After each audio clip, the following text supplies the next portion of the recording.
Story: When I sat across from Dylan at our usual spot in the back of the cafeteria, the noise of laughter and chatter swirling around us like a storm I couldn't quite touch.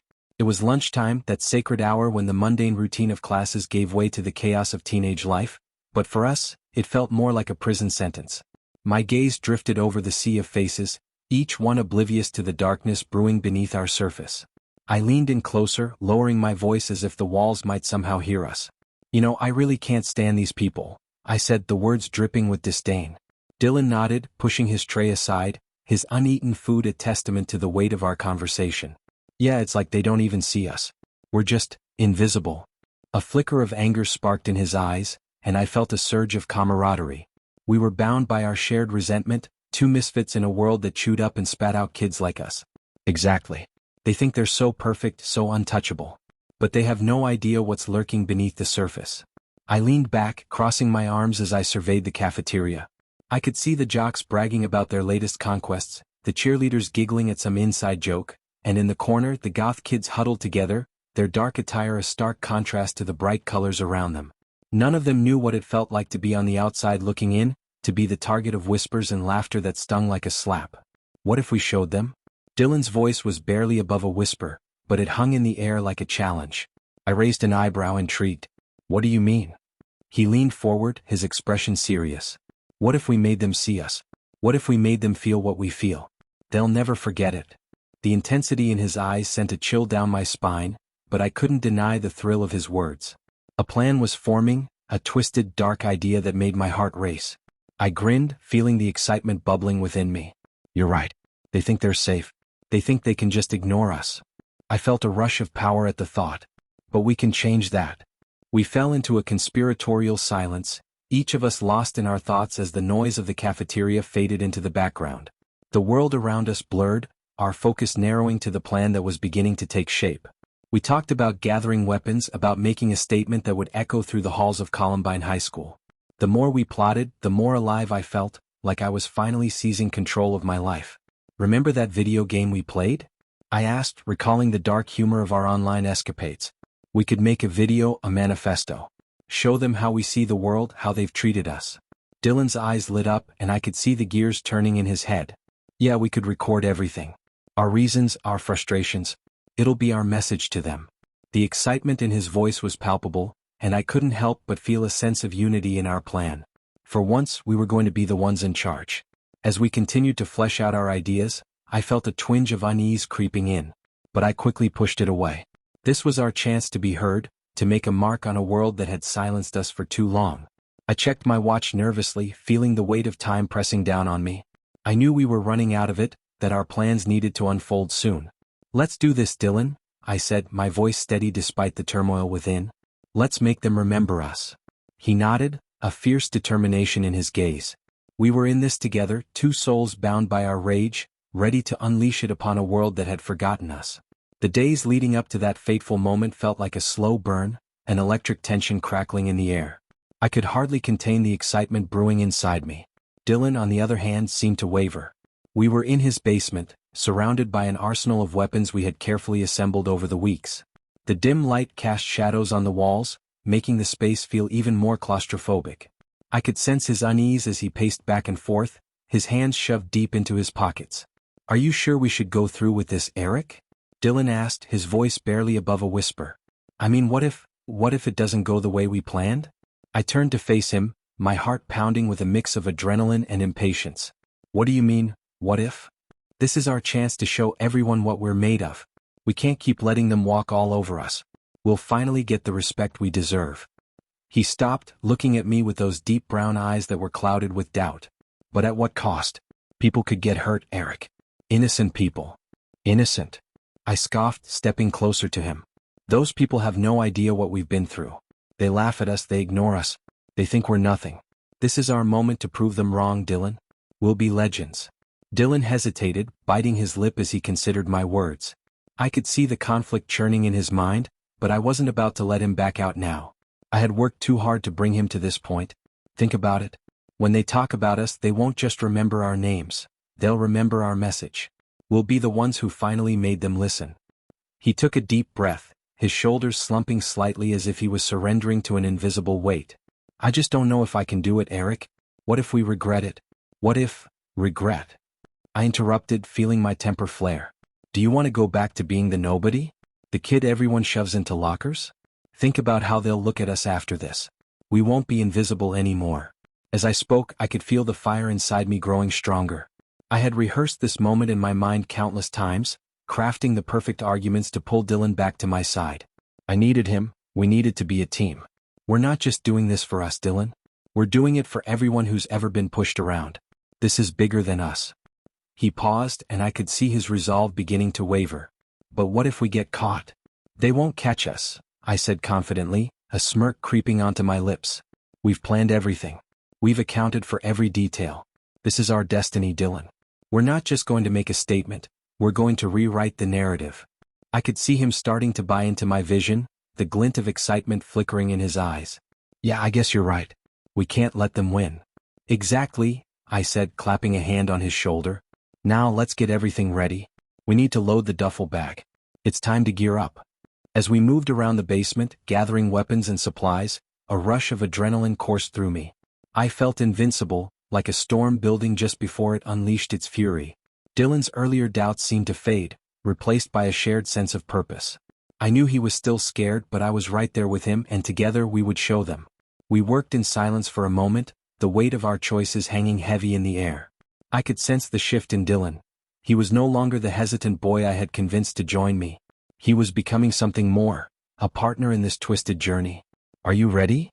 I asked, my voice low, almost reverent. Yeah, he replied, his voice stronger now, fortified by determination. Let's do this.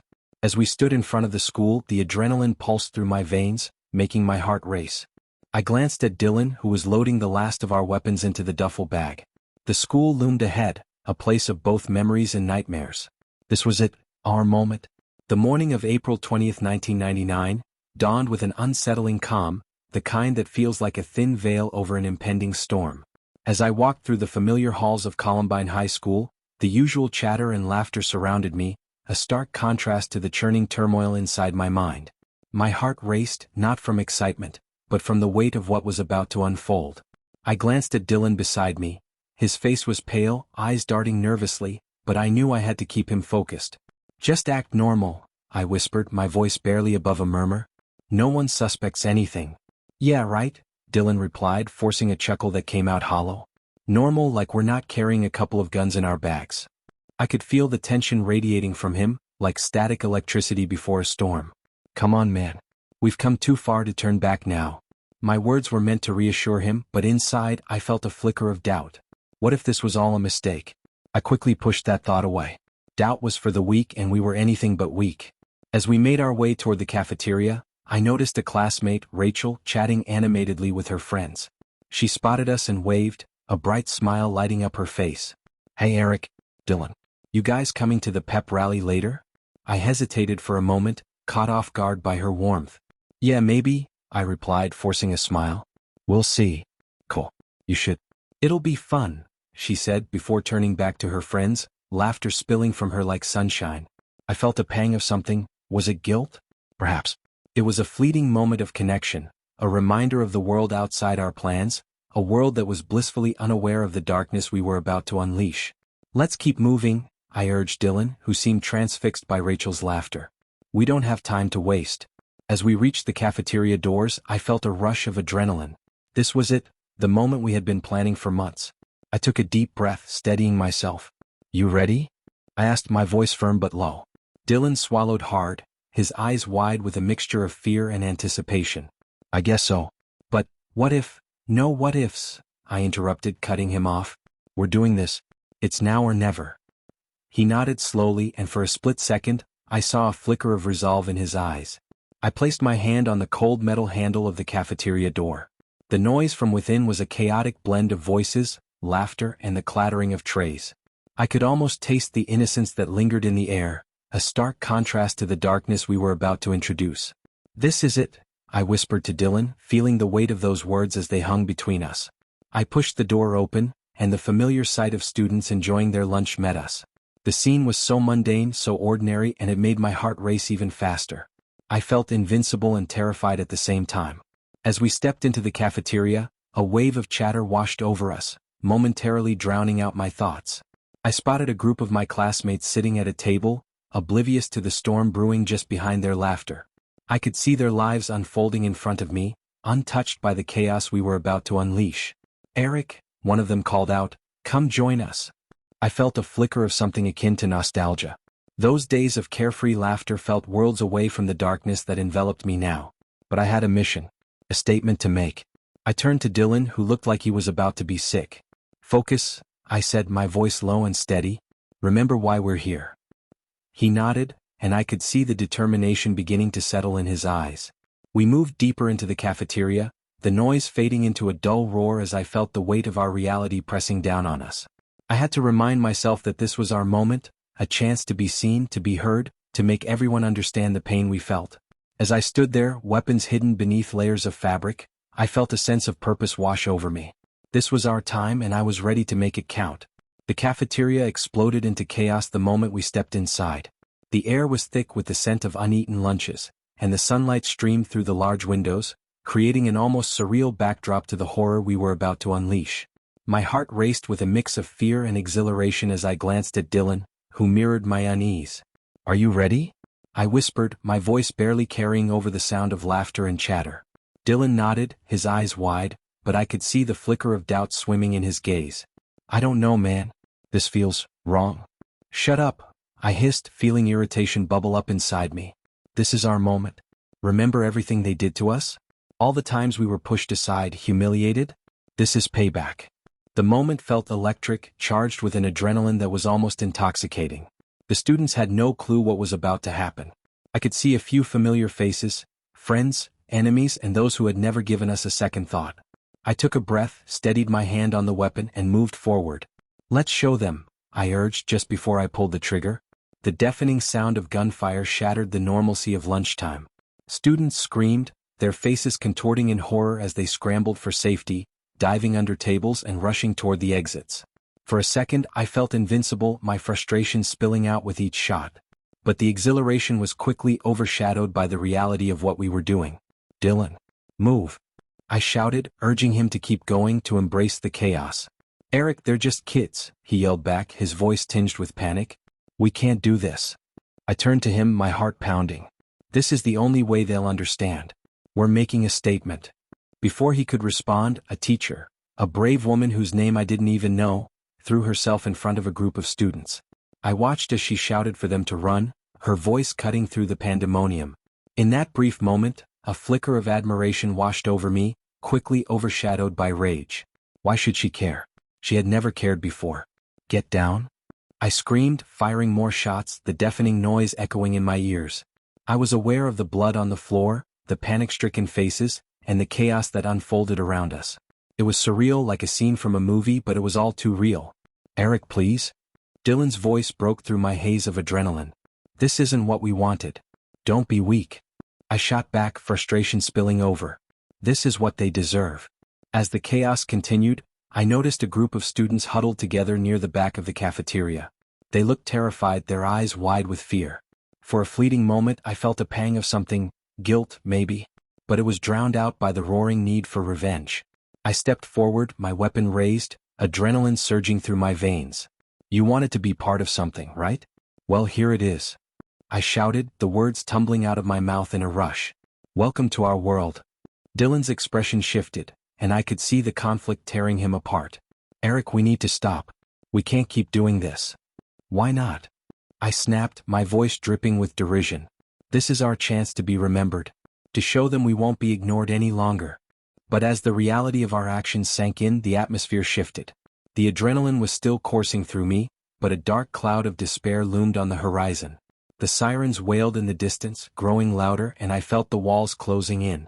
"We have to go," I said, my voice a harsh whisper. Dylan looked at me, his eyes pleading. "What do we do now?" I didn't have an answer. The thrill of the moment was fading, replaced by an overwhelming sense of dread. The sound of chaos was now punctuated by the distant cry of sirens, and I realized we were trapped in this nightmare we had created. "Just follow me," I replied, my heart racing. "We need to get out of here while we still can." As we retreated into the school hallways, the adrenaline began to mix with a creeping sense of fear. The world outside was shifting, and I could feel the weight of our actions pressing down on me like a suffocating blanket. The library smelled of old books and dust, a sharp contrast to the chaos that had erupted just moments earlier. We had barricaded ourselves behind a row of shelves, our adrenaline still surging, hearts pounding in our chests. I could hear the distant echo of sirens, the sound cutting through the eerie silence that now enveloped us. It was surreal, sitting there surrounded by the remnants of our actions, the weight of what we had just done pressing down on me like a thick fog. "Dylan," I said, my voice barely above a whisper, "can you believe this? We're actually making history." I glanced at him, trying to capture the thrill in his eyes, but instead I found uncertainty. His brow was furrowed and he was chewing on his lip, a habit I knew meant he was deep in thought. "History? Is that what this is?" he replied, his voice trembling slightly. "It feels wrong, like really wrong." He ran a hand through his hair, a gesture I recognized as one of his growing anxieties. "What are we even doing, Eric?" I scoffed, the sound reverberating off the shelves. "What we're doing is showing them. They'll remember us, Dylan. They'll understand the rage, the pain. We're not just faceless kids anymore, we're legends." I leaned closer, lowering my voice as if sharing a secret. "We're making a statement. But at what cost?" Dylan shot back, his eyes wide. "We're hurting people, Eric. Innocent people. This isn't what we talked about." His voice cracked, and I could see the conflict tearing at him, a storm brewing beneath his surface. "I thought we were just going to scare them, not this." I felt a flicker of frustration ignite within me. "You think they're innocent? Look at them. They've bullied us, laughed at us. This is justice, Dylan. This is our chance to take control." I tried to keep my tone steady, but I could feel the heat rising in my chest. "You can't back down now. We're in too deep." He shook his head, disbelief etched across his face. "I don't know if I can do this anymore, Eric. I didn't sign up for killing anyone." His voice was barely above a whisper, a plea wrapped in desperation. "I thought we were just going to make them pay, not this." I took a deep breath, forcing myself to remain calm. "You're not thinking straight. You're letting fear get to you. We're not going to die here, Dylan. We're going to go out with a bang. People will talk about us for years." I leaned back against the shelf, crossing my arms. "Just think of it as liberation. We're freeing ourselves from the chains that have held us down. But what about the people who are suffering because of us?" He looked away and I could see the turmoil churning inside him. "What about their families? Their friends? They didn't do anything to us." I scoffed again, the irritation bubbling just beneath the surface. "You think they care? They've never cared about us. It's about time we show them what it feels like to be afraid." I paused, letting my words sink in. "We'll go down in history, Dylan. They'll remember us as the ones who stood up." The silence between us grew heavy, punctuated only by the distant sounds of chaos outside. I could see his resolve waning, the flicker of doubt in his eyes. He looked around the library as if searching for an escape, for a way out of this nightmare we had created. "Eric," he said softly, almost pleadingly, "I just want to go home. I don't want this to be my life. I don't want to be a part of this." His voice broke and I could see the tears shimmering in his eyes. I felt a pang of something, fear perhaps or guilt, but I quickly suppressed it. "There's no going back now, Dylan. We've come too far." I leaned closer, locking eyes with him. "It's too late for regrets. We need to finish what we started." As I spoke those words, a strange mix of exhilaration and dread coursed through me. I knew we were standing on the precipice of something monumental, but at what cost? I couldn't let myself think about that now. I had to focus on the mission, on the history we were about to make. "Just trust me," I said, my voice steady, almost soothing. "We'll go down in history." The finality of my words hung in the air, and in that moment, I knew there was no turning back. The air in the library was thick with tension, a palpable silence that seemed to press against my chest. I could hear the distant sounds of chaos echoing through the halls, the screams and sirens a haunting reminder of the world outside. Dylan sat across from me, his eyes darting around the room, filled with a mix of fear and uncertainty. I could feel the adrenaline coursing through my veins, but there was something else simmering beneath the surface: doubt. "Eric," Dylan said, his voice barely above a whisper, trembling as he spoke. "What are we doing? We didn't plan for this madness. I thought we were just going to make a statement." I shot him a sharp glance, my heart pounding in response to his words. "This is our statement, Dylan. We're making history. You said you wanted to be remembered, didn't you?" I leaned in closer, my voice low and intense. "We're not backing down now." "I didn't mean like this," he replied, his voice cracking. I never wanted anyone to get hurt. I just wanted to show them how they made us feel. I thought they'd see us, see the pain and understand. His words hung in the air and I could see the conflict in his eyes. It felt like a chasm was opening between us, a fracture in the bond we had built on anger and resentment. I didn't want to lose him. He was my partner in this, my brother in arms.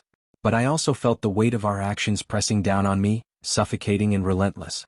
Dylan, we can't turn back now, I insisted, desperation creeping into my tone. We've come too far. They have to know that we won't be silenced anymore. This is bigger than us. He shook his head, his brow furrowing in anguish. I don't want to die, Eric. I didn't sign up for this. I thought we'd be heroes, not this. My heart sank as I watched the fear etch deeper lines into his face. You think we're going to die? I challenged him, adrenaline mixing with a surge of anger. You think they'll let us walk away after this? No one's going to understand. They'll just see us as monsters. As if on cue, the sound of shattering glass and heavy footsteps echoed through the library, sending a jolt of fear through me. The SWAT team was closing in, their voices muffled but authoritative. This is the police. You need to come out with your hands up. I felt a surge of panic. This wasn't how it was supposed to end. Dylan, we have to make a choice. I urged him, my voice rising. We can't let them take us. We're not going to be their prisoners. Eric, please, he pleaded, his eyes wide with desperation. Let's just surrender. We can tell them everything. Maybe they'll listen. Maybe, listen? I interrupted, my voice dripping with disdain. You really think they'll listen? They'll see us as nothing but monsters. We'll never get to explain anything. We'll just be headlines. The tension in the air thickened, and I could feel the cold grip of reality closing in. Suddenly, Dylan's expression shifted. There was a clarity in his eyes that sent chills down my spine. I don't want this to be it, Eric. I don't want to die, but I can't do this anymore. I can't go through with it. In that moment, I realized that I was losing him. Dylan, don't. I shouted, a wave of desperation crashing over me. We're in this together. We've always been together. But he shook his head, tears glistening in his eyes. I can't go down like this. I can't be a part of this anymore. The footsteps grew louder, the voices more insistent. We're coming in. Last chance. I felt my heart race, the walls closing in around us, and in that moment of desperation I made a choice.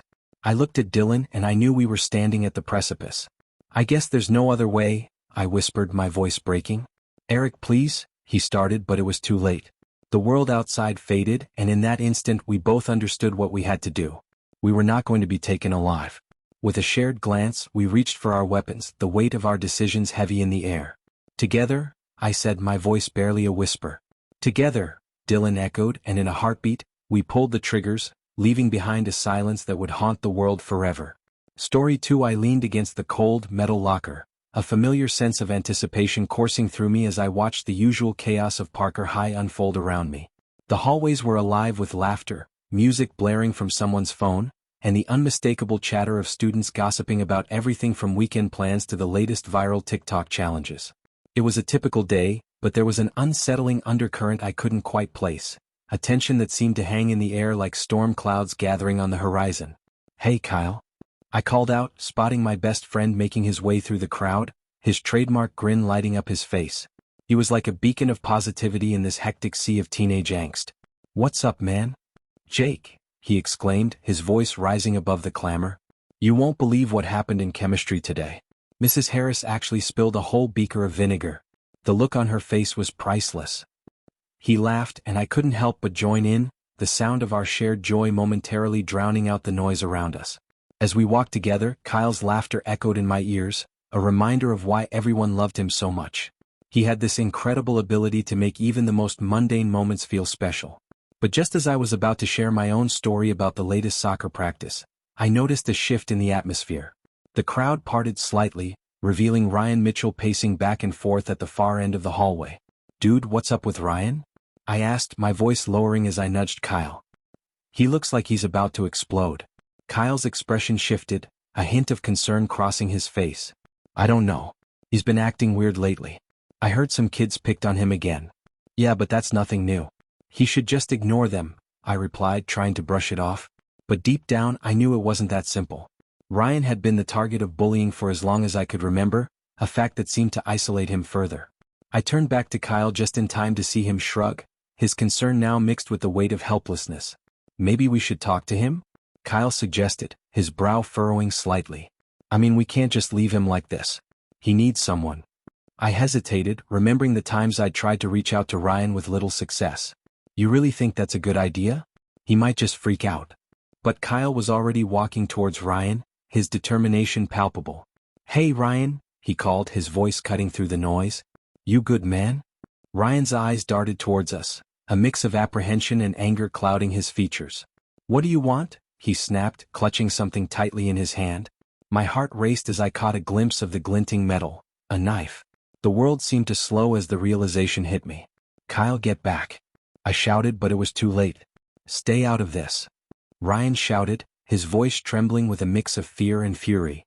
The hallway fell eerily silent, students pausing mid-conversation, phones slipping from hands as disbelief washed over the crowd. What are you doing, Ryan? Put that down. Kyle's voice was steady, but I could see the tension in his shoulders. He was trying to defuse the situation, but Ryan was spiraling. The knife shimmered ominously under the fluorescent lights, a beacon of danger that sent chills down my spine. You don't understand. None of you do.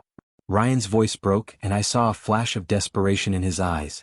The weight of his torment hung heavily in the air, wrapping around us like a shroud. You've never been in my shoes. Before I could react, Kyle took a step closer, his hands raised in a placating gesture. Ryan, please. We're here for you. Just talk to us.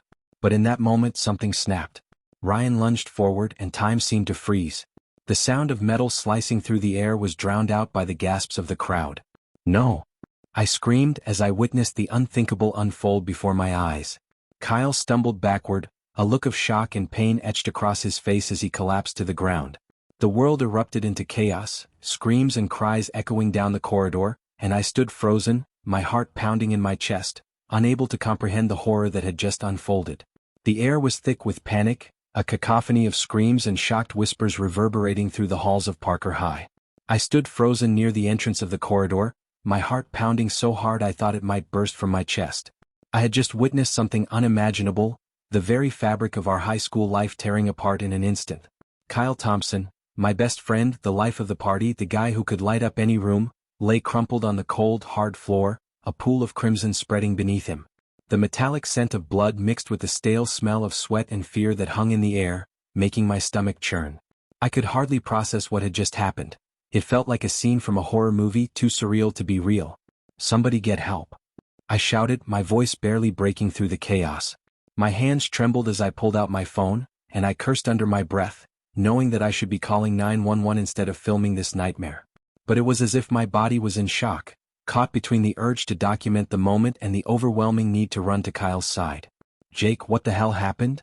Mia Sanders, the school reporter, rushed up beside me, her eyes wide with disbelief. Did Ryan really just stab him? I don't know. I stammered, shaking my head in denial. It just happened so fast. 1 minute they were arguing and the next, my voice cracked and I swallowed hard, forcing back the tears. I had to be strong, but the weight of helplessness crushed me. I could see students around us, their phones raised, capturing every horrifying second as if it were just another viral moment for social media. I wanted to scream at them to stop, to put their phones down and help, but I felt paralyzed. Stay with me, Kyle. Please. I knelt beside him, cradling his head in my lap. His eyes fluttered open for a brief moment, filled with confusion and pain. You're going to be okay, man. Help is coming. Just hang in there. A distant wail of sirens echoed through the air, growing louder as they approached. My heart ached at the sight of Kyle's face, once so full of life, now pale and strained.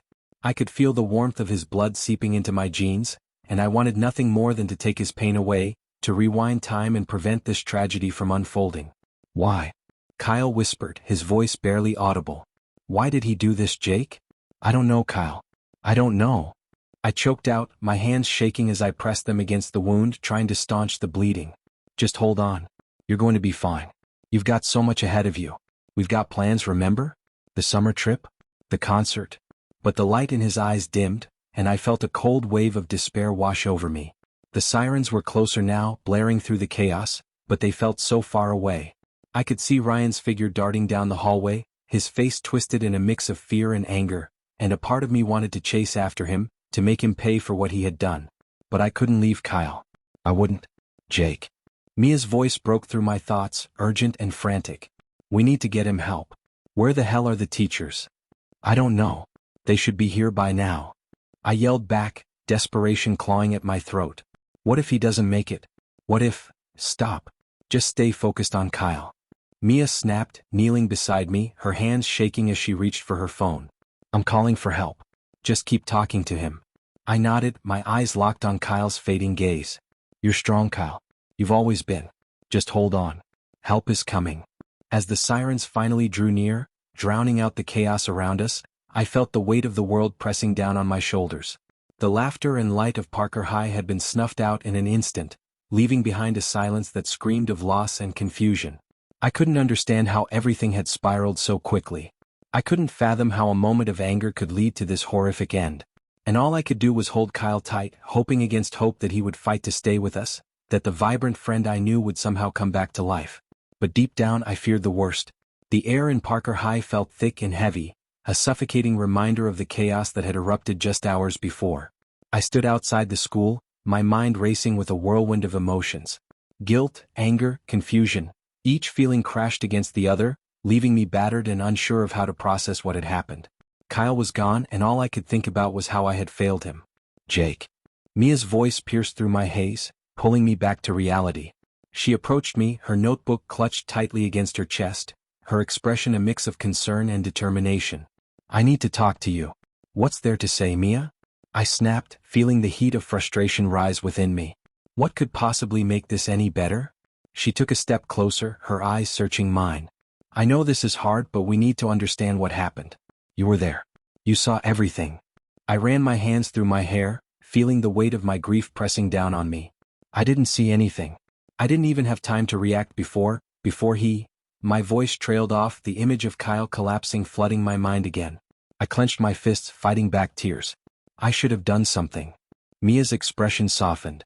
You can't blame yourself. None of us saw this coming. But if we don't talk about it, if we don't share what we know, then how will we ever make sense of it? I sighed, feeling the anger dissipate a little. Okay, what do you want to know? I asked, my voice barely above a whisper. Everything. I need to talk to witnesses. I need to understand Ryan's side too. There's so much going on and the rumors are spreading like wildfire. She glanced around, ensuring no one was listening. Some students are saying Kyle had it coming. Others are calling Ryan a monster. It's all so messy. Messy? I shot back, my voice rising again. A kid is dead, Mia. This isn't just gossip. This is real life. How can people be so heartless? I know, she said quickly, her hands raised in a placating gesture. But if I can get the full story, maybe we can find a way to honor Kyle's memory without tearing each other apart. I hesitated, the turmoil inside me warring with the desire to help. Fine, I relented. But I don't want to talk to anyone else. I'm not ready for that. Mia nodded, understanding. That's okay. Let's just start with you. What do you remember about the fight? I took a deep breath, trying to organize my thoughts. It was just a normal day, you know?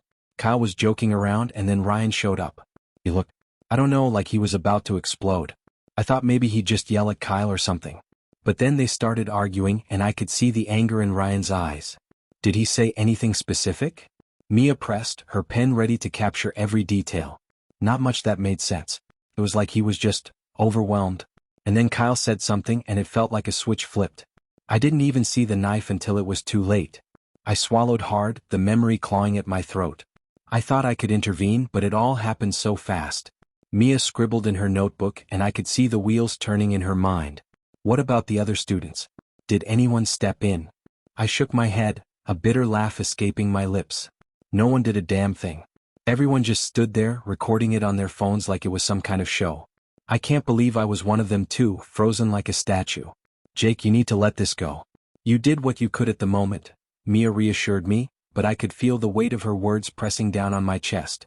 We stood in silence for a moment, the reality of our situation settling like a heavy fog around us. I could hear the distant sounds of students laughing, oblivious to the tragedy that had just unfolded within these very walls.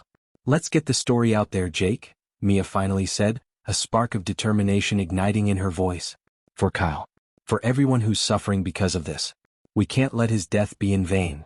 I nodded slowly, the ache in my chest mixing with a newfound purpose. Okay. Let's do it. The weight of the world felt like it was pressing down on my chest as I sat at my desk in the school library, the fluorescent lights flickering overhead. The air was thick with the hum of whispered conversations and the scratch of pens against paper, but all I could hear was the echo of Kyle's laughter, now silenced forever. It had been weeks since the tragic day, yet it felt like just yesterday I had seen him joking around with friends, a bright future ahead of him. Now, the halls of Parker High were a ghost town, haunted by the memory of his absence. As I scrolled through my phone, my heart sank at the headlines. Kyle Thompson, a life cut short, Ryan Mitchell, the boy behind the blade. Each article seemed to tear open the wound that was still fresh. I had taken on the responsibility of reporting the story, but I was torn between honoring Kyle's memory and uncovering the truth about Ryan. There were whispers now, rumors about Ryan being bullied, about the darkness that lurked behind his actions. But did that excuse what he did? "Hey Mia," a familiar voice called from behind me. It was Jake, his eyes red-rimmed and shadowed from sleepless nights. He looked like he hadn't eaten in days. "Mind if I sit?" I gestured to the empty chair across from me. "Of course." He slumped into the seat, burying his face in his hands. "I don't know how to deal with this," he said, his voice muffled. "Every time I close my eyes I see it. I see him." I reached out, placing a hand on his arm.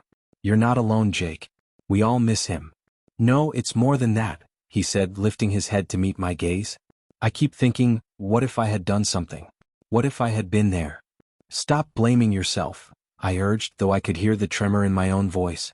"You can't control what happened. None of us can." He shook his head. "But Ryan, I can't help but think he deserves to pay. To feel the pain he caused." The anger in his voice sent chills down my spine. "Are you really considering revenge?" "I don't know, Mia," he snapped, his frustration boiling over. "I just want him to suffer like we are. Like Kyle's family is. They'll never get him back." A silence hung between us, sharp and uncomfortable. I could see the darkness creeping into Jake's thoughts, a dangerous path that could lead him to a place he might not return from. "We need to focus on Kyle, on remembering him, not tearing Ryan apart," I said softly. Jake leaned back in his chair, crossing his arms defiantly. "Sometimes I wonder if that's even possible. Everyone wants to remember the good, but what about the truth? What if Ryan was pushed to this? What if he was bullied? Do you really think that gives him a pass?" I shot back, feeling the heat rise in my cheeks. "Does understanding his background change what he did? Kyle is gone and we can't forget that." "I get that," he sighed, running a hand through his hair. "But we also can't ignore the signs. If I had known, if anyone had known, maybe we could have helped him." "Maybe," I replied, my heart aching for both boys.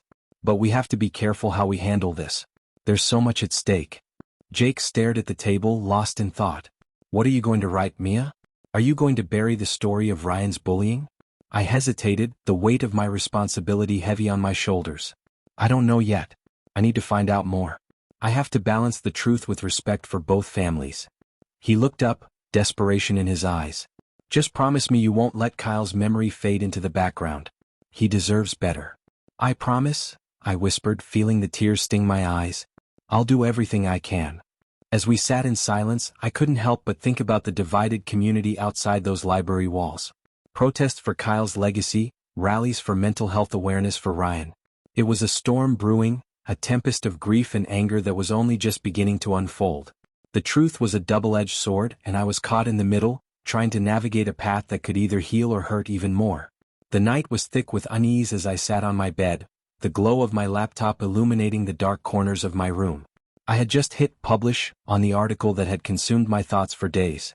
My fingers trembled slightly as I scrolled through the comments pouring in from students, parents, and community members. "Mia, how could you?" one read. "Ryan deserves to rot," another chimed in. I felt a knot tightening in my stomach. I had intended to shed light on the truth, but now, it felt as if I had ignited a firestorm. Jake's face flashed in my memory. I had seen him in the halls earlier, his expression a mix of anguish and fury. It felt like I was walking on eggshells around him, afraid that one wrong word would send him spiraling further into his grief. I knew he was struggling to cope with the loss of Kyle. Their friendship had been a beacon of light in a world that often felt dark and chaotic. I had tried to reach out to him, but he was distant, lost in a sea of sorrow and rage. The clock on my wall ticked loudly, each second echoing in the silence of my room. I decided to call Jake. Maybe he needed someone to talk to. "Come on, pick up," I muttered under my breath, willing him to answer. After several rings, I heard his voice, shaky and low. "Mia," he said, his tone flat. "What do you want?" "Hey, I just wanted to check on you. I know things are crazy right now," I started, hesitating as I searched for the right words. "I saw your post. I thought it might help shed some light on Ryan." "Help?" he barked, the raw anger in his voice making my stomach churn. "You think your article is helping anyone? You've just made things worse." "I'm trying to show that Ryan wasn't just a monster," I said, my voice rising defensively. "He was bullied. It's important for people to understand that." "Important? He killed Kyle." Jake's voice cracked, a mix of pain and outrage. "You think I care about his sob story? My best friend is dead because of him." I felt the weight of his grief slam into me, and for a moment I was silent. "Jake, I know it's hard. But if we don't talk about the bullying, if we don't address the real issues, then what's the point? We're just going to keep repeating the same cycle." "Enough," he shouted, and I could hear him breathing heavily on the other end. "You don't get it. You didn't lose someone like I did." I could hear the tears in his voice and my heart ached for him. "I'm here for you, Jake. I want to help." "Let me help," I pleaded, desperate to bridge the chasm that seemed to grow between us. There was a long pause before he responded, his voice barely a whisper. "I'm meeting Ryan tonight." My heart raced. "What? You can't. You shouldn't be anywhere near him. It's not safe and it won't bring Kyle back." "I need closure, Mia," he said, his tone resolute. "I need to confront him. I need him to know what he took from me." "Jake, please don't do this." "It's not worth it," I urged, fear clawing at my insides. "I have to," he replied, and I could hear him hanging up before I could protest any further. The line went dead and I stared at my phone, a sick feeling pooling in my stomach. I knew where he would go. The dark alley behind the school was a place where the shadows lingered, a fitting backdrop for the confrontation he so desperately sought. I couldn't just sit back and do nothing. I grabbed my jacket and rushed out the door, my heart pounding with each step. As I hurried through the quiet streets, I replayed Jake's words in my mind. Would he really confront Ryan? What if it escalated? The thought of violence sent chills down my spine. I had to get there before anything happened. The alley was dimly lit, the flickering streetlight casting eerie shadows on the walls. I approached cautiously, the sound of raised voices cutting through the stillness. I ducked behind a dumpster, my breath hitching as I strained to hear. "Why did you do it?"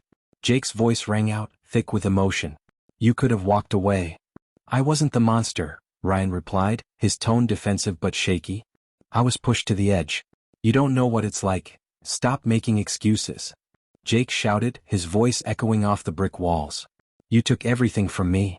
Just then, a voice broke through the tension, startling me. "You think this will solve anything?"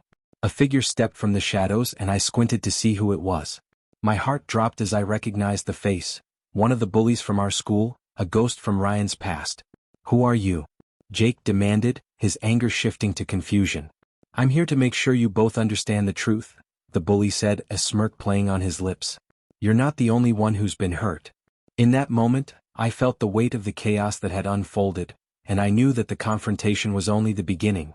The truth was about to unravel in ways none of us could have anticipated. The courtroom was suffocating. The air felt thick with tension as I sat between Jake and Mia, the weight of the world pressing down on my shoulders. I could see the jury, their expressions a mix of disbelief and sorrow. The courtroom was filled with the hushed whispers of spectators, some clutching tissues, others exchanging anxious glances. It was a scene that felt surreal, like something out of a twisted movie. "Can you believe this is happening?" Jake muttered, his voice barely above a whisper. He was staring at the floor, the lines of his jaw tight with barely contained rage. I glanced over at him, seeing the storm brewing behind his blue eyes. He had been a shadow of himself since Kyle's death, consumed by grief and anger. I wanted to reach out to reassure him, but I knew there were no words that could ease his pain. The judge called for order and the room fell silent. I turned my attention to the front where Ryan sat, looking smaller and more vulnerable than I had ever seen him. The boy who had stabbed Kyle was now just a scared teenager, his eyes darting around the room as if searching for an escape. I felt a pang of sympathy, but it was quickly overshadowed by the memories of that horrific day. Mia was preparing to take the stand, and I could see the determination etched on her face. She had been relentless in her pursuit of the truth, uncovering the layers of bullying that Ryan had suffered at the hands of others, including some of Kyle's former friends. I couldn't deny that her findings changed the narrative, but it felt like a betrayal to Kyle. "How can you defend him?" I had asked her one night, my voice laced with anger. He killed Kyle. He didn't act alone, Jake, she had replied, her eyes fierce and unyielding. We can't ignore what drove him to this point. The truth needs to come out. Now, as Mia took her place on the witness stand, I held my breath. Her testimony would either condemn Ryan or bring to light the circumstances that led to Kyle's tragic death. The prosecutor began his questioning and I leaned forward, hanging on to every word. Mia, can you tell the court about your investigation into Ryan Mitchell's background? The prosecutor asked, his tone professional yet probing. I watched as Mia straightened her back, her voice steady. Yes. After the incident, I spoke with numerous students and gathered evidence about Ryan's experiences at Parker High. What I found was disturbing. Ryan had been bullied for years by a group of students, and it was a pattern that went largely ignored by the school. A murmur rippled through the courtroom. I could see the faces of some of Kyle's friends shift uncomfortably, their expressions revealing guilt and regret. Mia continued, detailing the incidents of bullying and isolation Ryan had faced, and I felt my heart sink. The words hung in the air, heavy with implications. Do you believe this bullying contributed to the incident that occurred on the day Kyle was killed? The prosecutor pressed.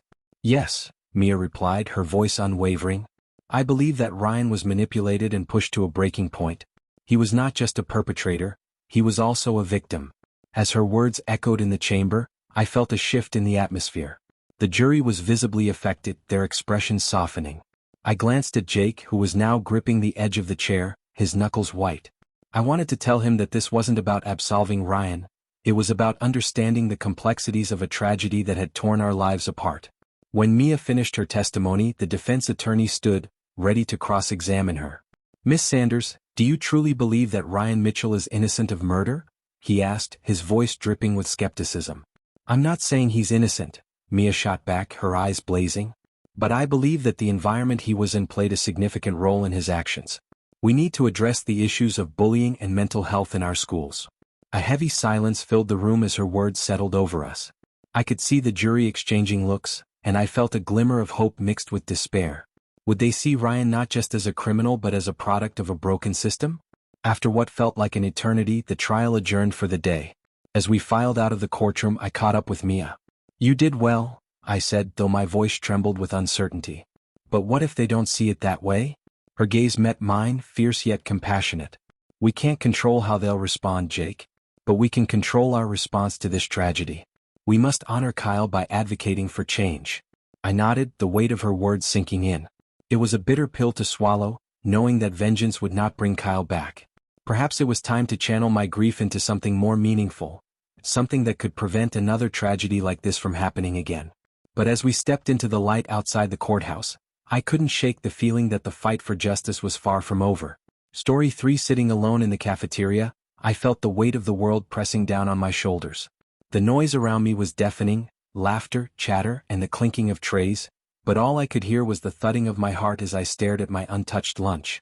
My gaze drifted to a table nearby, where a group of girls I once considered friends were huddled together, their laughter ringing out like cruel bells. I caught snippets of their conversation, and it was impossible to ignore the way their eyes flicked toward me, followed by bursts of laughter. Look at Emily the loser, one of them said, and my stomach dropped. The words sliced through the air, sharp and unforgiving. I wasn't even brave enough to look up. Instead, I focused on the brown paper bag in front of me, willing myself to disappear, wishing I could melt into the plastic seat. The cafeteria was supposed to be a place of refuge, a break from classes, but for me, it had become a battlefield. Hey Em. I heard a voice call out, but it wasn't directed at me. It was Mia, my best friend, her cheerful spirit a stark contrast to the storm brewing within me. I forced a smile, but it felt more like a grimace. She was so full of life, so oblivious to the torment I faced daily. I wanted to reach out, to tell her everything, but the words stuck in my throat like a lump of ice. After what felt like an eternity, the lunch bell rang, signaling the end of my solitary confinement. I gathered my things, making my way through the crowd. Just when I thought I could escape, my phone buzzed in my pocket. I pulled it out, my heart racing, only to find a cruel message waiting for me on social media. Hey loser. Check out this pic I tagged you in. I clicked the notification and my breath caught in my throat. There it was, a humiliating photo of me taken without my knowledge, my face scrunched in confusion during class, and the caption read, Emily Turner, the Queen of Awkward. Laughter erupted in the comments section, and I felt my cheeks burn with shame. I stumbled out of the school building, the weight of my backpack feeling heavier than ever. I tried to block out the laughter, but it echoed in my mind like a haunting melody. My heart sank as I made my way home, each step feeling like a march toward some inevitable doom. When I finally walked through the front door, my parents were there, blissfully unaware of the storm I carried inside. "How was school, honey?" my mom Sarah asked, her smile bright and genuine. "Oh, same old," I replied, forcing the words past my lips. I didn't want them to worry, they had their own lives to manage. Just another day of teenage angst, right? Dad, Tom chimed in with a chuckle, ruffling my hair. I winced at the gesture, feeling more like a child than ever. "Yeah, something like that," I muttered, retreating to my room. Once the door was shut, I leaned against it and slid to the floor, my heart racing and tears streaming down my cheeks. I felt like I was trapped in an endless cycle of pain and loneliness, and no one could see it. I was drowning in a sea of mockery and isolation, and my parents' obliviousness only deepened my despair. I glanced at my phone again, the cruel messages still haunting me. I wanted to scream, to let the world know how much I was hurting, but the fear of further ridicule kept me silent. How could I explain this to anyone? How could I make them understand the depths of my suffering when I couldn't even understand it myself? As I sat there, the silence of my room enveloping me, I realized that this was just the beginning of a battle I never asked for. And deep down, I knew I was far from ready to face it. I sat at my desk, the soft light from my bedside lamp casting a warm glow over the pages of my diary. It felt like my only safe haven, the one place where I could pour my heart out without fear of judgment. I opened the cover, the blank pages waiting eagerly for my words, and took a deep breath. "Dear Diary," I began, my pen dancing across the paper. Today was another day of feeling invisible. The words flowed out of me, a torrent of emotions that had been bottled up for far too long. I described the cafeteria, the way the laughter of my classmates felt like daggers aimed directly at my heart. I wrote about the way their eyes flicked toward me, the whispers and snickers that followed me like a shadow.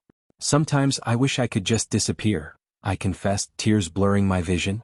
As I continued to write, I felt a strange sense of relief. It was therapeutic, a way to release the pent-up sorrow that had been suffocating me. I recounted the cruel messages I received online, the way they cut deeper than any physical blow could. "They call me a loser, a nobody," I wrote, "but they don't know me. They don't see the real me." Part of me wished I could tell someone, anyone, but the fear of further ridicule held me back. Suddenly, my phone buzzed on the desk, breaking the silence of my room. I glanced at the screen and my heart skipped a beat. It was a message from Mia, my closest friend. "Hey, can we talk? I'm worried about you." My fingers hovered over the keyboard as I contemplated my response. I could feel the weight of her concern, the genuine friendship that had always been a source of comfort for me. But what could I say? How could I explain the torment that had become my daily existence? I hesitated before typing back, "I'm okay. Just tired." A lie, but one that felt easier to say than the truth. Minutes later, my phone buzzed again. "You don't have to pretend with me. I see how people treat you and it's not right. You can talk to me, Em." Her words were like a lifeline, but I felt the familiar fear creep in. What if opening up only led to more hurt? What if she dismissed my feelings like everyone else? "I'm fine, really. Just school stuff," I replied, hoping she would drop it. But Mia wasn't one to give up easily. "Emily, please. I'm here for you. You don't have to go through this alone." I could sense her concern, but the thought of sharing my pain felt like standing naked in front of a crowd. I put my phone down, feeling the ache in my chest intensify. I wanted to reach out to her, to let her in on the secrets I had been keeping, but I was terrified of being seen as weak. I had always been the cheerful one, the girl who laughed and made jokes. Now, I felt like a ghost in my own life, haunting the hallways of my school, invisible to the people who once called me a friend. Frustrated, I closed my diary and tossed it onto the bed. I needed a distraction. I opened my laptop and began scrolling through social media, hoping to lose myself in the posts of others. That's when I stumbled upon something that made my heart drop. An anonymous post, detailing my struggles in a way that felt like an invasion of my privacy. "Emily Turner, the girl who thinks she can hide her pain," it read. "She sits alone at lunch while the rest of us have a good laugh." My stomach twisted as I read the words, feeling exposed and vulnerable. "She's a loser and doesn't belong here. Just look at her." The comments below were a mix of agreement and further ridicule, each one a reminder of how alone I truly felt. I slammed my laptop shut, my breath coming in shaky gasps. It felt like every ounce of strength I had was being stripped away, leaving behind only a raw, aching wound. I thought of Mia's message and how I had pushed her away. What do I do? I whispered to myself, the question hanging in the air like a thick fog. As I lay back on my bed, staring at the ceiling, I couldn't shake the feeling of despair. I wished more than anything that I could turn back time, to find a way to be that cheerful girl again. But in the depths of my heart, I knew that girl was slipping further and further away, and I was left alone to navigate the storm that had become my life. As I sat in my bedroom, the dim light from my desk lamp flickered, casting long shadows across the walls. I could hear the distant sounds of laughter and music from outside, a reminder of the world that continued to move forward without me. My grades had been slipping, and I could feel the weight of disappointment pressing down on my shoulders. I recalled the worried looks from my teachers as they tried to engage me in class, their voices filled with concern that only deepened my isolation. "Emily, you need to participate more," Mr. Jenkins, my history teacher, had said last week, his brow furrowed. "I know you have a lot to offer." I had nodded, but inside I felt like a ghost, invisible and untouchable. I wanted to scream that it wasn't that I didn't want to participate, it was that I was afraid. Afraid of what my classmates would say if I spoke up. Afraid of being ridiculed again. Later that night, I lay in bed scrolling through my phone, the blue light illuminating my face. After so much darkness, a flicker of hope ignited when I stumbled upon a forum dedicated to bullying survivors. I hesitated but finally clicked on a thread titled, "You Are Not Alone." As I read the stories of others like me, my heart raced. Each post echoed my own experiences, feeling isolated, misunderstood, and tormented. "Hey, I'm not alone," I whispered to myself, a small smile creeping onto my face despite the heaviness in my heart. I typed a response, sharing my story, and hesitated before hitting send. Just as I was about to close my phone, a notification popped up from my social media. Another cruel message. "Look who's online, the loser," it read, accompanied by a screenshot of my forum post. My stomach dropped. They'd found me. They'd always find me. The next morning I walked into school with a knot in my stomach, every step feeling like a mile. I could already see the whispers starting as I entered the hallway. My heart raced and I clutched my books tightly against my chest, trying to blend into the walls. "Look, it's Emily the loser," I heard a voice call out from behind. Laughter erupted and I froze. It was Jenna, one of the main bullies, flanked by her friends. "Guess she's looking for attention again," one of them added, and I felt the heat rise to my cheeks. I wanted to turn around and shout that I wasn't looking for attention. I just wanted them to leave me alone. Gathering what little courage I had, I approached Jenna during lunch. My heart pounded as I stood before her, my hands trembling slightly. "Can we talk?" I managed to say, my voice barely above a whisper. She turned to me, surprise flickering across her face before she burst out laughing. "What do you want, loser? You think I'd actually care about your pathetic feelings?" Her friends joined in and I felt the tears prick at the corners of my eyes. "No, just what? Want me to stop? Spoiler alert, it's never going to happen," she sneered, and the laughter grew louder, filling the cafeteria. My heart sank further and I felt the walls closing in around me. I turned and fled, not stopping until I was outside, my breath coming in ragged gasps. I found myself sitting on a bench near the school entrance, the cold metal biting into my skin. I pulled my knees to my chest and buried my face in my arms. I felt so defeated. Just when I thought I might gather the strength to confront them, I was met with laughter and cruelty that cut deeper than any words. As the sun began to dip below the horizon, casting a golden hue over the parking lot, I felt a flicker of determination rising within me. I wasn't going to let them win. I needed to find a way to stand up for myself, to share my story, even if it meant facing the torment head-on. With shaky hands I pulled out my phone again and typed, "Tomorrow I'll confront Jenna." It was a small step, but it was mine. And for the first time in a long while, I felt a sense of purpose rising within me, a whisper of hope that maybe, just maybe, I could reclaim my life from the shadows. The morning light filtered through my bedroom window, casting a warm glow on the pages of my diary, but the comfort it brought was fleeting. I sat on my bed, staring at the words I had poured out the night before, words that echoed with pain and loneliness. "I wish I could be invisible," I had written. I felt like a ghost, haunting the hallways of my school, unseen and unheard. Downstairs I could hear my parents, Sarah and Tom, moving about, their voices light and cheerful. It was a stark contrast to the storm brewing inside me. They had no idea. No idea that their daughter, the girl with the bright smile and family photos, was crumbling beneath the weight of relentless bullying. I wished I could tell them, but fear silenced me. What if they dismissed it as teenage drama? What if they blamed me?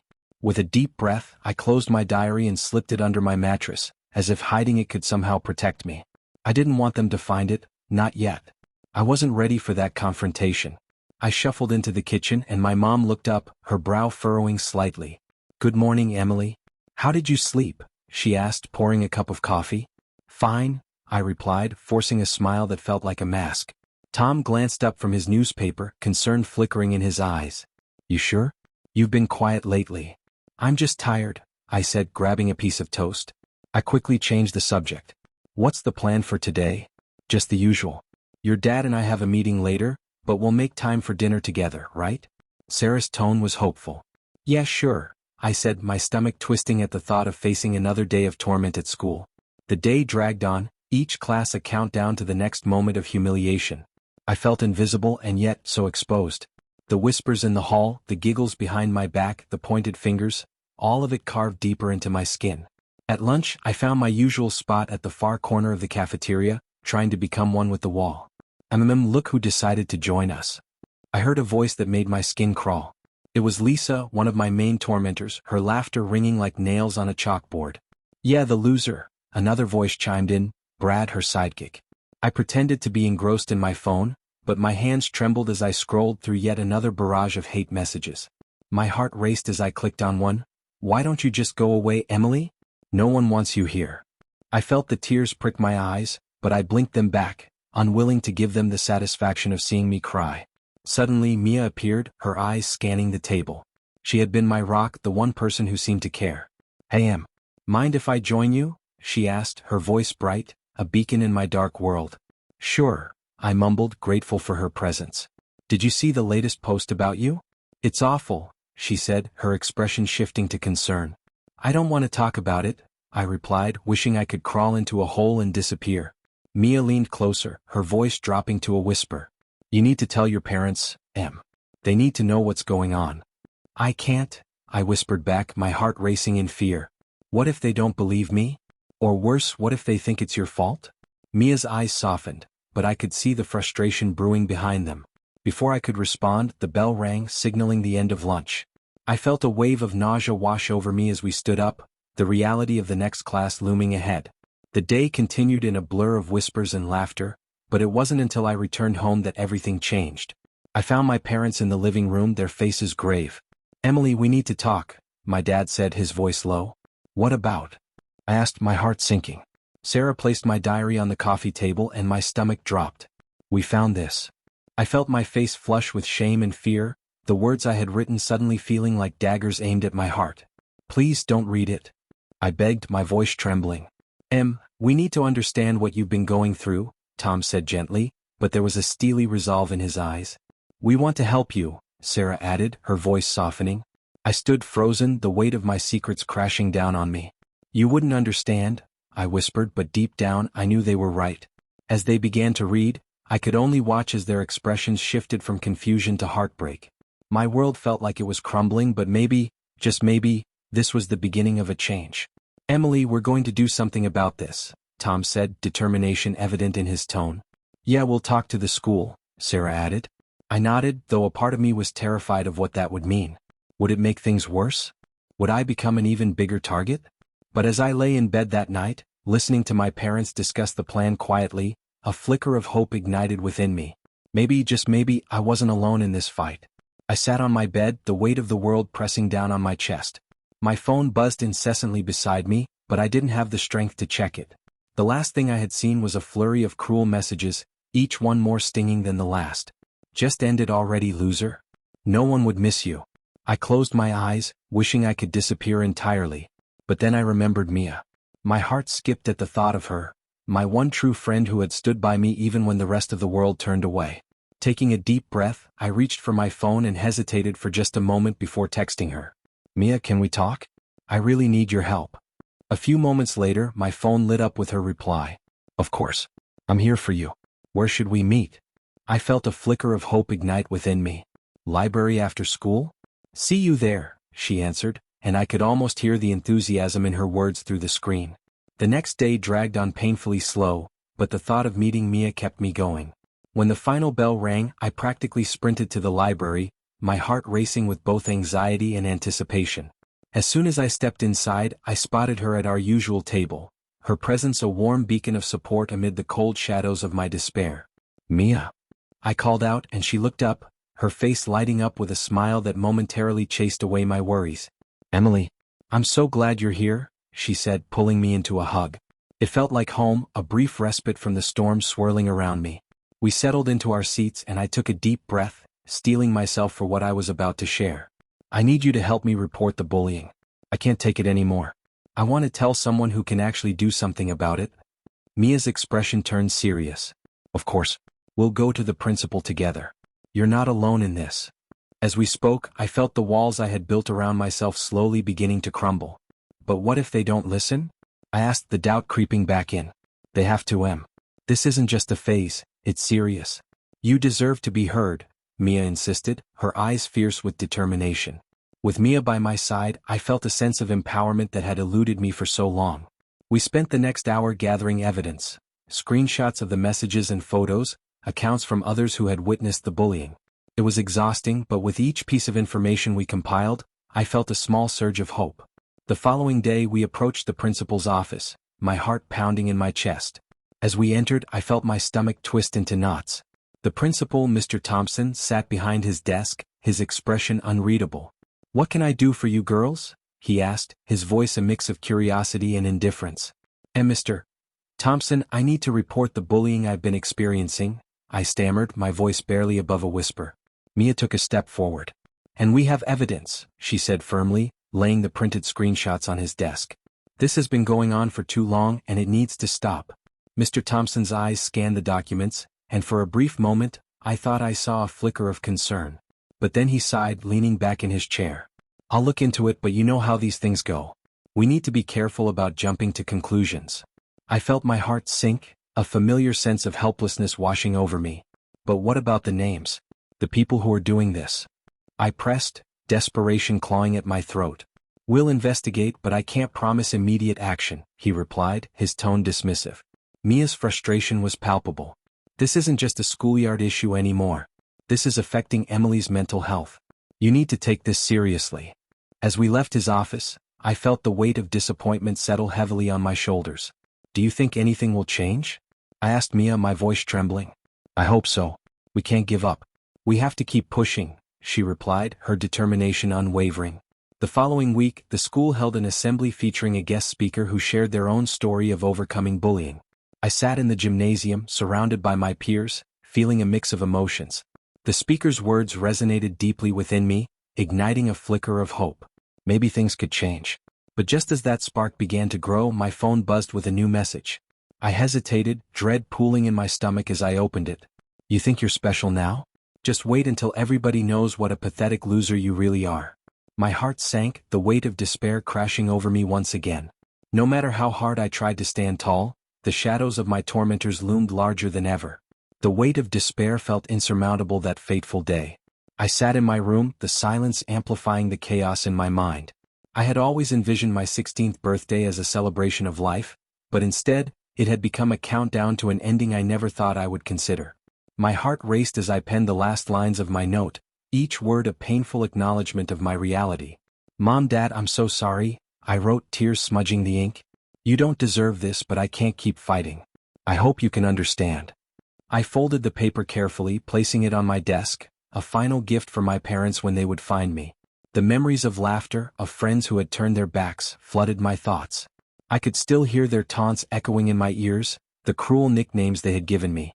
Loser, freak, nobody. Each one pierced deeper than the last, carving out pieces of my spirit until there was nothing left but a hollow shell. I glanced at my phone, the screen illuminated with messages that had become all too familiar. My heart sank further as I saw their names, each one a reminder of the betrayal I had faced. I remembered the assembly where the speaker had shared their story of survival, the flicker of hope igniting in my heart for just a moment. But hope had been extinguished the moment I received that final message, a devastating blow that had shattered what little resilience I had left. "Just do it already. No one will miss you," it read. The words felt like a knife twisting in my gut, and despite the support Mia had offered, I felt isolated, more alone than ever. My fingers hovered over the screen, craving connection, but instead I felt only the weight of their disdain. In that moment, I made a decision that would echo through my community. I left my room, the air heavy with finality. I walked to the bathroom, staring into the mirror. The girl looking back was a stranger, her eyes filled with pain and sorrow. I was tired of fighting. I was tired of feeling invisible, trapped in a world that felt suffocating. As I took the final step, I thought of my parents. I imagined their faces, the love they had always shown me, and it broke my heart.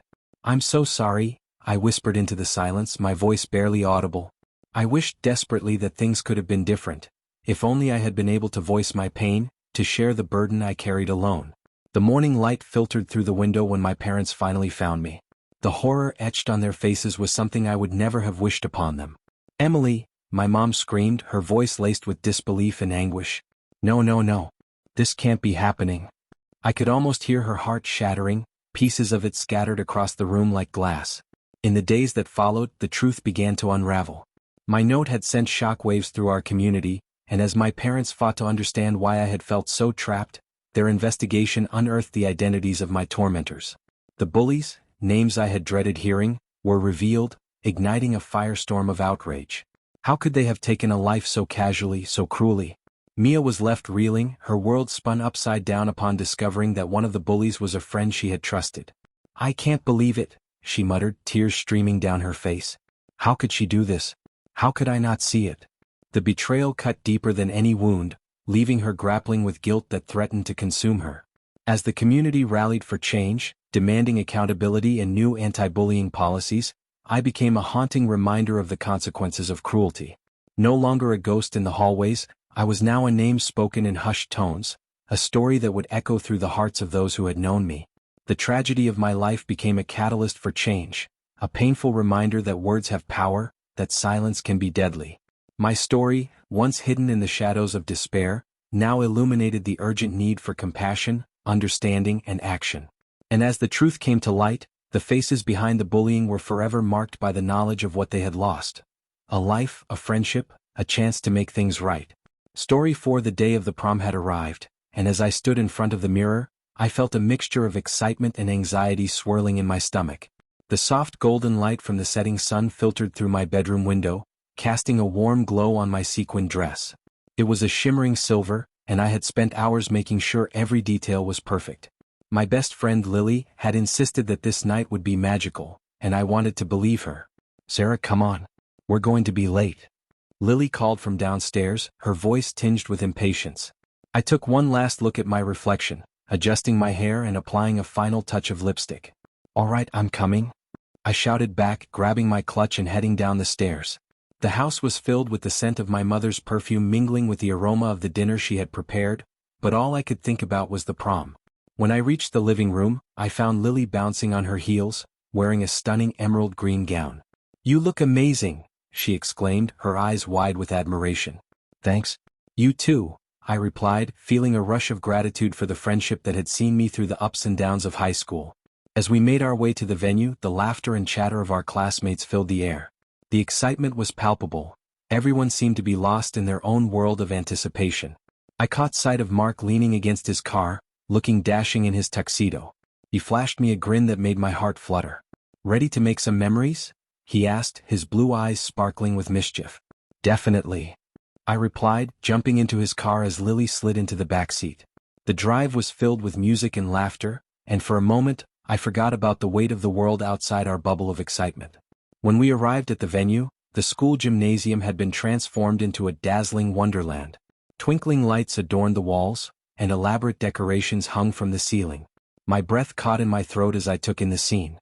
"This is incredible," I exclaimed, pulling Lily closer to admire the decorations. As we mingled with friends, I noticed Mark stepping away from the crowd, his brow furrowed in concentration. I followed him, curious about what had captured his attention. "Hey, what's up?" I asked, noticing the flickering lights near the entrance. "Did you see those sparks?" he asked, pointing towards the electrical wiring. "I think there's something wrong with the lights." "It's probably nothing," I reassured him, but my stomach twisted uneasily. "This place is supposed to be safe." Mark shrugged, but I could tell he wasn't convinced. "I just don't like the way it looks. Let's just enjoy the night, okay?" "Yeah, you're right. Let's dance," I said, trying to shake off the doubt that had begun to creep into my mind. The music pulsed through the air, and we joined our friends on the dance floor, laughter and joy washing over us like a wave. The night was a whirlwind of dancing and mingling, and for a while I felt invincible. But then, just as I was starting to lose myself in the moment, a distant crackling sound sliced through the music, sudden and sharp. I froze, glancing around as the laughter faded into confusion. "What was that?" Lily asked, her voice barely above a whisper. I don't know," I stammered, my heart racing. Mark's expression had shifted into one of concern, and I felt a chill run down my spine. As the crackling intensified, I exchanged worried glances with my friends. Something was off, and deep down I could feel it. The excitement of the night began to dissipate, replaced by an unsettling sense of foreboding that clung to the air like a thick fog. "Let's just stay calm," Mark said, trying to sound reassuring. "It's probably just a minor issue. We're safe here." I nodded, but my instincts were screaming at me that it was anything but safe. The vibrant decorations suddenly felt like a facade, hiding something sinister beneath the surface. The laughter that had once filled the room now felt distant, as if we were teetering on the edge of an unseen abyss. The atmosphere buzzed with excitement, but a foreboding chill crept down my spine as the lights flickered above us, casting eerie shadows across the dance floor. Mark and I stood near the punch bowl, our laughter mingling with the upbeat music, but as the flickering continued, I noticed the unease spreading among our classmates. "Do you see that?" Mark asked, glancing over towards the stage. "It's like the lights can't decide if they want to work or not. Probably just a glitch." "It's an old building," I replied, trying to dismiss the knot forming in my stomach, but deep down I felt something wasn't right. The distant crackling sound from earlier lingered in my ears, refusing to fade away. Suddenly the music cut off, replaced by the sound of panicked whispers. I turned to see smoke curling through the air, a dark cloud creeping in from the edges of the room. My heart raced as I grasped Mark's arm. "We need to get out of here." The crowd was beginning to panic, people shoving and pushing towards the exits. "Sarah, the main entrance," Mark shouted over the rising chaos. I looked, my eyes widening as I saw the throng of students blocking the door, desperate to escape. "Follow me," I yelled, grabbing Mark's hand and pulling him towards a side hallway. The walls were closing in, the smoke thickening with each passing second. I could hear someone screaming, their voice rising above the chaos, a sound that would haunt me forever. As we ran, I felt the heat of the flames licking at my back, the smell of burning fabric and melted plastic filling my nostrils. "There's got to be a window or something," I gasped, my lungs burning from the smoke. "Over there." Mark pointed towards a small window at the end of the hallway, barely visible through the thickening haze. Without a second thought, we sprinted towards it. The world outside was a stark contrast to the hell inside, but the flames were roaring closer and we had to escape. Just as we reached the window, I heard a loud crash behind us, like thunder rumbling through the night. I turned, my heart dropping as I saw flames bursting into the hallway, illuminating the darkness with an orange glow. "Hurry!" I screamed, pushing Mark towards the window. "I can't fit," he shouted back, panic etched on his face. "Just try. We don't have time," I urged, desperation clawing at me. I could feel the heat intensifying, a searing reminder that we were running out of time. Mark squeezed through, his shirt snagging on the frame as he tumbled outside. "Go, Sarah. I'll help you." I turned back, my heart pounding as I took a deep breath, preparing to climb through. That's when I noticed a group of students struggling near the door, a girl screaming for her friends. "Help them," I shouted to Mark, but he was already pushing back through the window. "Sarah, we need to go," he shouted, pulling at my arm. I hesitated, torn between the instinct to help and the overwhelming urge to survive. Just go," I cried, the tears stinging my eyes. "I'll be right behind you." Mark's face twisted with concern, but he nodded, his eyes darting back to the flames licking the walls. "Okay, but don't take too long." I turned back, my heart racing as I ran towards the group. "We have to get out of here. Follow me," I shouted, trying to keep my voice steady despite the terror rising in my chest. The girl was crying, her friends trapped beneath a fallen beam. "We can't leave them," she sobbed. "We have to. The fire is spreading." I grabbed her hand, feeling the heat singe my skin. "Come on." With a surge of adrenaline, I pulled her towards the window, praying we could make it. But just as we reached the frame, the flames roared behind us, and I felt the heat envelop me. "Jump," I yelled, pushing her forward.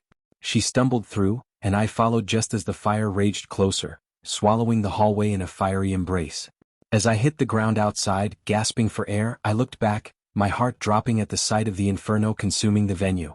The laughter and joy of the night had turned into screams and chaos, and I realized in that moment that everything had changed forever. The air in Louisville felt heavy in the days following the fire, as if the world itself was mourning alongside us. I stood in front of the mirror, staring at my reflection, my eyes puffy and red, hair a tangled mess, and the dress I had been so excited to wear now hanging limp in the closet. It was hard to believe that just a few nights ago, I had been preparing for what should have been the best night of my life. Instead, it was a night of horror, chaos, and loss. "Sarah, are you coming?" Mark's voice broke through my spiral of thoughts. He stood at the door, his hands shoved deep into his pockets, his expression a mix of anger and determination. I could see the pain etched on his face, a mirror of my own. "Yeah, just a second," I replied, forcing a smile that felt more like a grimace. I grabbed my jacket and followed him out. The silence in our small town was suffocating, punctuated only by the occasional sound of distant sirens or the whispers of neighbors who couldn't seem to find the right words to say. As we walked to the park where a makeshift memorial had been erected for our friends, I felt a knot tightening in my stomach. Flowers, photographs, and candles surrounded the space where laughter had once echoed. I knelt by a picture of Emily, her bright smile captured forever, and I felt a fresh wave of guilt wash over me. "It should have been me," I whispered, fighting back tears. "I should have done something." Mark knelt beside me, his presence a comforting weight. "You can't think like that, Sarah. It wasn't your fault," he said softly, his voice steady. "We need to focus on what happened. There's something wrong with how the school handled everything. We owe it to them to find out the truth." I looked at him, searching for the right words. "But what if we uncover something worse? What if it leads back to us or makes it all harder to bear?" My voice trembled as I spoke, the weight of our reality pressing down on me. Mark's eyes hardened. "We can't let fear stop us. If we don't do anything, they'll just continue to get away with it. You know as well as I do that there were warnings, those weird sparks I saw, the smoke alarms that never worked. This isn't just about the prom, it's about the safety of every student in that school." I nodded slowly, feeling a flicker of resolve ignite within me. "You're right. We need to investigate." We spent the next few days digging through old files and documents. The school's safety reports were supposed to be public, but we quickly discovered that many of them were mysteriously missing. We interviewed some of the students who had been there that night, piecing together fragments of what had happened. Each story was a painful reminder of our loss, but it also fueled our desire for justice.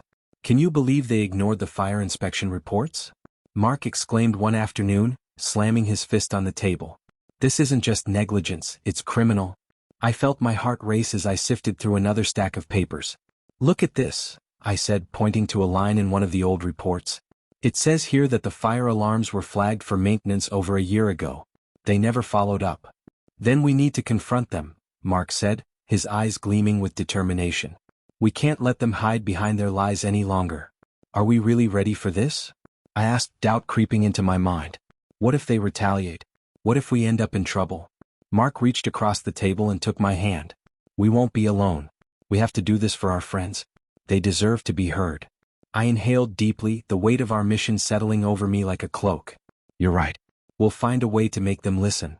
As I squeezed his hand, I felt a surge of strength, an unspoken promise that we would seek the truth no matter the cost.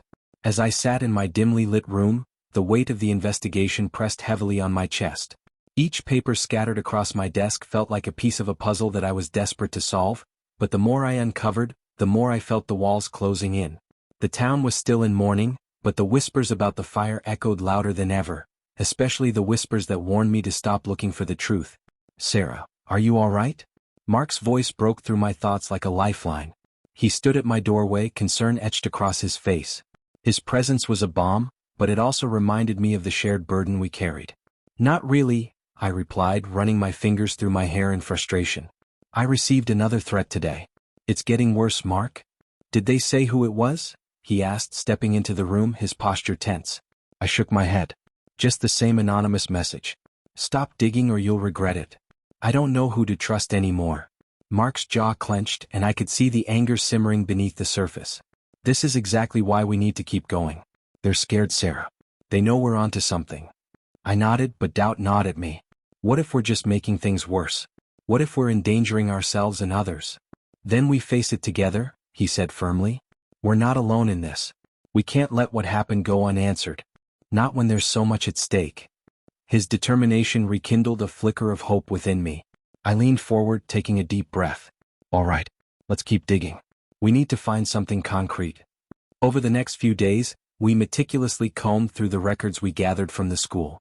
Mark had a knack for spotting discrepancies, and together we pieced together a troubling narrative. "Look at this," he said one afternoon, pointing at a document. "There's a list of safety inspections, but several dates are missing. It's like they just vanished. Do you think they were ever done?" I asked, my heart racing. "Probably not. And I bet Mr. Henderson knows exactly where those records went." The name sent a chill through me. Our principal was a man with a polished facade, but behind it lurked a darkness that we were just beginning to uncover. "We need to confront him. We should bring this to the town hall meeting next week." Mark nodded, his eyes alight with determination. "This is our chance to expose him. But we need to be careful. If he's involved in something shady, he won't take kindly to us poking around." Days passed in an anxious blur. With every conversation I had with Mark, I felt the weight of our mission grow heavier, but I also felt a sense of purpose. The community was still reeling from the loss, and we were determined to honor those who perished in the fire. On the night of the town hall meeting, the atmosphere was charged with tension. The room was filled with familiar faces, each one a reminder of the tragedy that had unfolded. As I sat beside Mark, I could feel my heart pounding against my ribs. "Just stick to the facts," Mark whispered, squeezing my hand for reassurance. "We have the right to know what happened." When Mr. Henderson finally took the stage, he wore a mask of sorrow that didn't quite reach his eyes.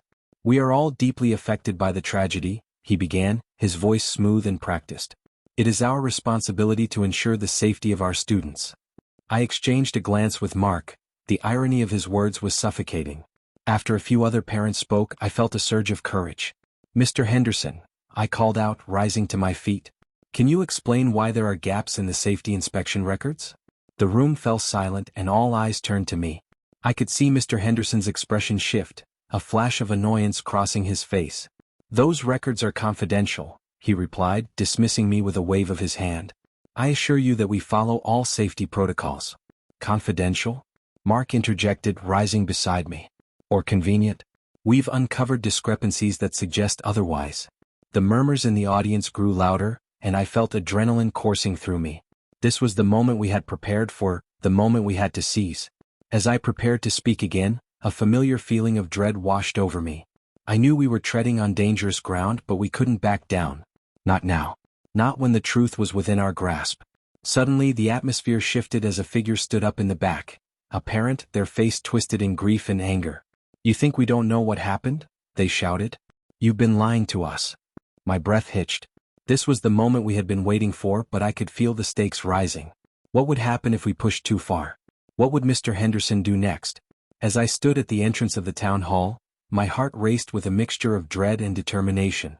The building was filled with anxious parents, frustrated students, and community members, all gathering for a meeting that could change everything. I glanced at Mark, who stood beside me, his jaw clenched in anticipation. This was it, our chance to expose the truth about the negligence that had led to the disaster that claimed so many lives. "Are you ready?" Mark asked, his voice barely above a whisper. I nodded, though my throat felt tight. "As ready as I'll ever be." The meeting began with the mayor addressing the crowd, his words heavy with sorrow for the losses we had all endured. I could see the faces of the families, the pain etched into their features, and it only fueled my resolve. I had to speak out, not just for myself but for all the victims and their families who deserved justice. When it was finally my turn to take the podium, I felt the weight of every gaze in the room. I cleared my throat, gripping the edges of the lectern. "Thank you everyone for being here today. I'm Sarah Thompson, and I want to talk about what really happened the night of the prom." I launched into my findings, detailing the school's neglected safety protocols and the warnings that had been ignored. As I spoke, I saw Mr. Henderson shift uncomfortably in his seat, his eyes narrowing at me like a predator assessing its prey. "This school had a history of safety violations," I continued, my voice gaining strength. "We were not safe that night. The fire didn't just happen, it was a result of negligence." The murmurs in the crowd grew louder, the tension palpable. I could feel Mark's supportive presence behind me, a silent reminder that I wasn't alone in this fight. But just as I began to feel a glimmer of hope that the truth might resonate with the crowd, Mr. Henderson stood up abruptly. "Excuse me, Sarah," he interjected, his tone dripping with condescension. "I think it's important to remind everyone that I lost students that night too. I am a victim in this tragedy just like the rest of you." A collective gasp echoed through the room, and I could see the anger simmering beneath the surface in the eyes of the grieving parents. "But Mr. Henderson, you were responsible for ensuring our safety." I shot back, my voice unwavering despite the fear coursing through me. "You had a duty to protect us and you failed." Just then, a woman rose from the crowd, her face contorted in anguish. "My daughter never made it out. She was trapped because the exits were blocked." Her voice cracked and I could see tears streaming down her cheeks. "I have documents that show the school was aware of these issues, and yet nothing was done." Gasps filled the room and I felt a surge of solidarity with this mother. I wasn't alone in my fight anymore. The community was starting to rally, and I could sense the tide turning against Mr. Henderson. "Those documents are nothing but fabrications," he shouted, desperation creeping into his voice. "You're all being misled by this girl's wild accusations." "Wild accusations?" The mother's voice was fierce now. "My daughter paid the ultimate price for your negligence, and I will not let you twist the truth any longer." The tension in the room escalated as more people began to stand, voicing their anger and demanding accountability. The atmosphere crackled with energy, and I felt a renewed sense of hope. Maybe, just maybe, we could take down the man who had failed us so spectacularly. "Mr. Henderson," I said, my voice steady despite the chaos, "we deserve answers. We deserve justice." But he was unfazed, his expression a mix of anger and defiance. "If you pursue this, I'll make sure you regret it. I have the power to ruin your lives." "Is that a threat?" Mark shouted, stepping forward, his protective instincts flaring. The tension in the room was almost unbearable. I could see parents exchanging furious glances, their grief morphing into outrage. This was not just about me anymore, it was about everyone who had suffered that night. As I looked around the room, I realized that we were no longer just a group of grieving individuals. We were a community united in our quest for justice, and I would not back down. Not now. Not ever. The town hall meeting had concluded, but the adrenaline coursing through my veins was far from fading. Mark and I found ourselves huddled in the dimly lit corner of a nearby diner, the smell of stale coffee and greasy fries lingering in the air. My heart raced as I replayed the confrontation with Mr. Henderson in my mind. "Can you believe that guy?" I exclaimed, slamming my palm against the table, rattling the ketchup bottle. "He twisted everything we said." Mark leaned back, his brows furrowed in thought. "We have to hit him where it hurts, Sarah. We need solid proof. Something undeniable that he can't talk his way out of." "What do you mean?" I asked, my voice dropping to a whisper as if the very walls had ears. He took a deep breath, running a hand through his hair. "I've been thinking about that night. There has to be footage from the security cameras. If we can find the recordings, maybe we can catch him in the act." A shiver ran down my spine. The thought of reliving the horror of that night sent waves of unease through me, but I nodded. "You're right. If we can show that he tampered with the safety equipment, the whole community will see him for what he really is." The next morning, armed with determination, we made our way to the school. The air was thick with tension, the kind that settled in my stomach like a stone. We slipped through the back entrance, the familiar halls now feeling like a haunted maze. As we approached the office, I could feel every nerve in my body on high alert. "Are you ready for this?" Mark asked, his voice steady yet laced with concern. Taking a deep breath, I nodded. "Yeah, we have to do this. For the ones we lost." Inside the office, we found the computer terminal. My hands trembled as I navigated through the files, my mind racing. "There. The security archives," I said, pointing to the folder. Mark leaned over my shoulder, his eyes wide with anticipation. "Click it." I hesitated for a moment, then clicked the button. The screen flickered to life, revealing a list of video files. I scrolled through them quickly, searching for the fateful date. There. That's the night of the prom. As we watched the footage, the familiar chaos unfolded before us, the laughter and music echoing in stark contrast to the fire that would soon engulf it all. But then something caught my eye. There, in the corner of the frame, was Mr. Henderson. My breath hitched in my throat as I leaned closer. "Look," I whispered, pointing to the screen. "He's in the equipment room." Mark squinted, his heart racing as we both witnessed the horrifying scene. Mr. Henderson was seen fiddling with the fire alarm system, a small device in his hand. "He's disabling the alarms, right before the dance." Mark gasped, his voice barely a whisper. "Let's save this," I urged, my fingers flying over the keyboard. "We need to show everyone." Just as I hit save, the office door swung open, and in walked Mr. Henderson, his expression a mix of surprise and anger. "What the hell are you two doing here?" he bellowed, his voice cutting through my resolve like a knife. I froze, panic coursing through me. "We were just "Get out!" he shouted, advancing toward us. "You have no rights to be here." Mark stepped forward, his fists clenched. "We know what you did, Henderson. We have proof." His eyes narrowed, and for a moment, I feared he might attack. But then he glanced at the screen, and a flicker of realization crossed his face. "You think you can take me down with this? You have no idea what you're playing with." I felt a surge of bravery. "We're not afraid of you anymore. The town deserves to know the truth." Just then, the sound of footsteps echoed in the hallway, and the door swung open again. This time it was a group of police officers, their presence formidable. "Mr. Henderson, you're going to need to come with us," one of them stated firmly.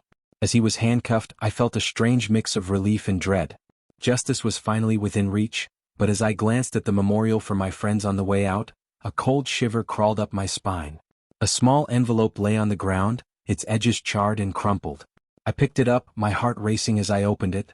Inside, there was a single piece of paper with a message scrawled in frantic handwriting. "You think this is over? The truth runs deeper than you imagine. Beware." I looked at Mark, my heart pounding. "What does this mean?" "I don't know," he replied, his brow furrowing. "But it sounds like we've only scratched the surface." As I stared into the distance, the weight of the world settled on my shoulders. This battle was far from over, and I was more determined than ever to uncover the hidden truths that lay in the shadows.